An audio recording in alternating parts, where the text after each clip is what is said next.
Your Majesties, Your Royal Highnesses, Your Highnesses, Excellencies, ladies and gentlemen, family, friends.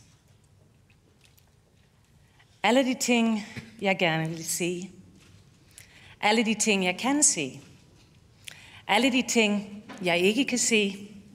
Og alle de ting, der er plads til at se. 50 år i dag. Far til 4, frømand, kunstkender, musikelsker, militærmand, sportsmand, min mand. Erhvervsambassadør, søn, eventyr, grønlandsfarer, bror og en god ven. Hvordan indfanger man et menneske som dig, uden at udelade noget af alt det, det gør dig til dig? Det har jeg funderet over mange gange frem mod i dag. Du er et alsidigt menneske, et sammensat menneske, kompleks og lige til på en gang. Du kommer i mange forklædninger, så at sige. Du er i konstant bevægelse, alligevel står du fast. For under alt det foranderlige er du om nogen en, der kender dig selv. Er dig selv. Deri ligger kernen, der binder alt det andet sammen. Det kræver mod og modenhed at finde sig selv. Det har du gjort, og det fortsætter du med at gøre. Du er gået dine egne veje, for du var helt lille, selvom din livsbane på mange måder var lagt, og du mødte modstand og særlige forventninger undervejs. Du har altid afsøgt grænser, og du har insisteret på at forme rammen efter mennesket, og ikke lade rammen forme dig. Du har ladet din passion være din kompas, og du har udlevet din fars livstidsgang. At der i det skæve og det overraskende ofte ligger en berigelse begravet. Du møder mennesker med en umiddelbarhed og en åbenhed, som giver dig en sjælden adgang. Du rører mennesker på en helt særlig måde, og jeg tror faktisk ikke, at du selv er bevidst om det. Du kan tale med alle, og du tror på, at vi alle kan bidrage, at vi altid kan lære noget af hinanden, fordi vi aldrig oplever livet ens. Du opfatter os som forbundet på tværs af forskelligheder, og jo flere perspektiver, jo større udsyn. Du bliver glad, når andre lykkes. Du er et positivt og lattermildt menneske, og du er ikke nær med din grin, eller dine vittigheder for den sags skyld. Og ofte kommer de to i par, for du griner utrolig meget af dine egne vittigheder. Og jeg har simpelthen ikke tal på, hvor mange gange jeg har skulle høre dig fortælle det samme vittigheder. Igen og igen. Det er som om du forsøger at forfine leveringen fra gang til gang. Og de, der har fornøjelse at være ud at spise med dig, ved for eksempel, at hvis en tjener spørger, "Are you finished?" så kan man være stensikker på, at du svarer, "No, I'm Danish." Hver gang. Og griner hver gang.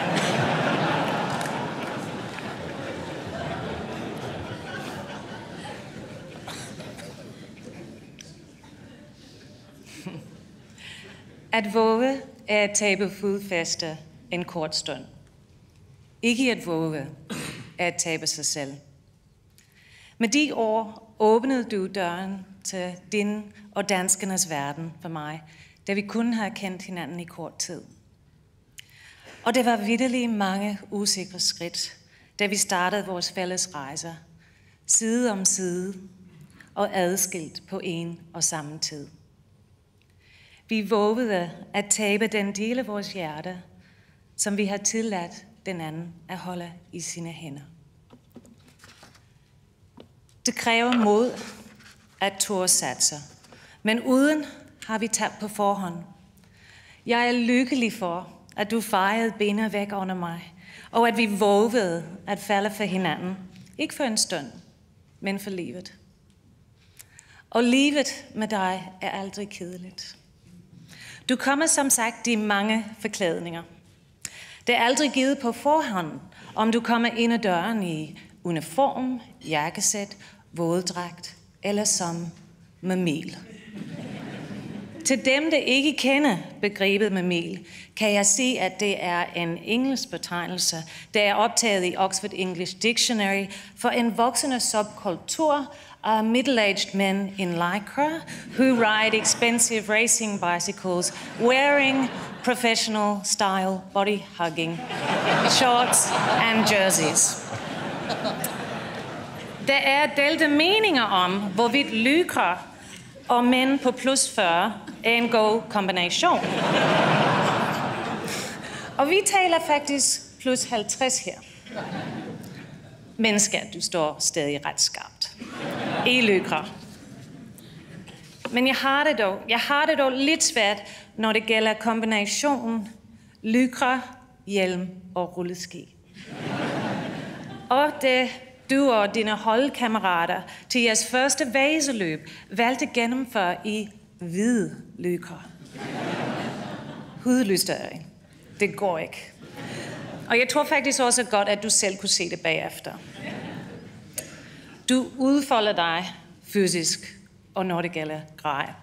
Du har udvist fysisk styrke, ja, men bag det ligger en psykisk styrke. Du har en jernvilje, som de fleste kender fra dine fysiske præsentationer, men som jeg oplever, at du har med dig i mange af livets forhold. Du finder stor tilfredsstillelse ved at skubbe til dine fysiske og psykiske grænser.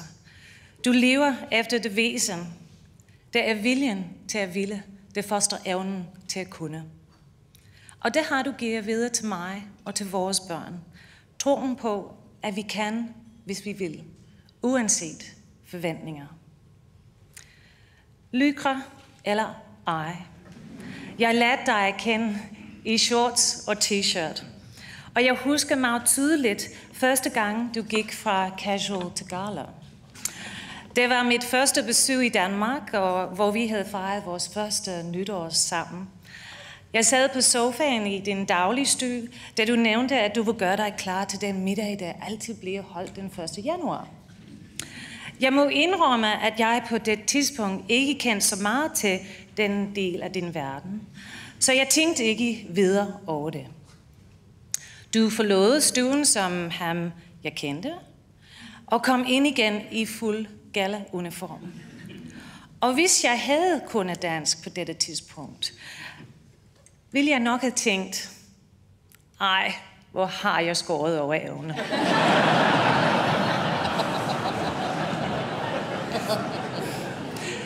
Det var pludselig et meget konkret billede af en side af dig, som jeg havde ikke set før. Betagende, frygtindgydende på en gang. Men dit blik og dit smil var det samme. Gala eller ej. Og det er sådan, det er med dig. Du har fundet din væsens råd ved at tage en afstikker fra barndommens gade og gå dine egne veje. Du er et målrettet menneske, som går efter det, du sætter dig for. Og det er sjældent, at du ikke lykkes. Og hvis man spørger dine børn, så er du også meget vellykket som far. De beskriver dig som sød, sjov, dejlig, klog, modig, hjælpsom, sej og flot. Du er deres helt. Og de kan allerede sætte ord på, at du er helt din egen og ikke let at ændre. De føler, at du tror på dem, også når de selv tvivler. Og hjælpe dem til at tro på sig selv. Og når du en sjældent gang bliver sur, så er du som din far var. hurtigt til at komme videre. Det bedste, de ved, er at være sammen med dig. Det handler ikke om, hvad I gør sammen, men at I er sammen. Du lader dig rive med af vores børn. Du finder let barnet frem i dig selv, og dine børn elsker, når den side af dig folder sig ud gennem leg, fantasi og spil. Men du skal også vide, at de synes, du er en dårlig taber.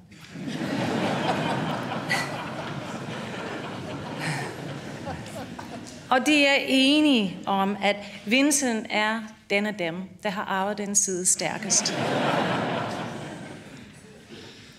For mig er det i vores fælles familieøjeblikke, at jeg føler mig mest taknemmelig, mest forbundet og mest forelsket.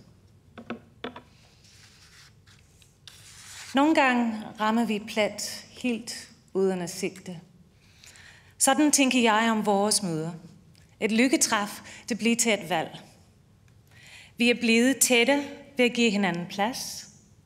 Og du har om nogen støttet mig i at finde fodfæste og finde veje i den verden, som var din og nu er vores. Du elsker dit land, og den kærlighed har du for længst smittet mig med. Så meget, at jeg bliver dybt rørt, når jeg synger med på "I Danmark er jeg født, det har jeg hjemme". Velvidende, at nok føler jeg mig hjemme, men jeg er ikke født her. Min egen forklaring er, at vores rødder går sammen gennem hele livet. Vi finder hjem på nu. Jeg indledte alt det, jeg valgte at sige, med at spørge, hvordan indfanger man et menneske som dig? Svaret er, det kan man ikke. Man kan våge at følges ad.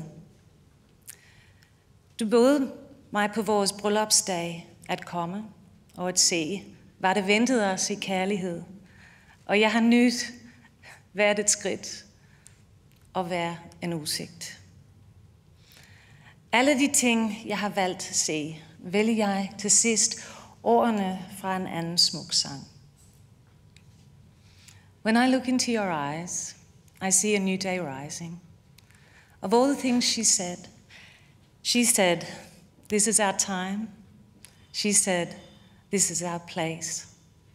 This is the space my heart wants to be. Tillykke, jeg elsker dig.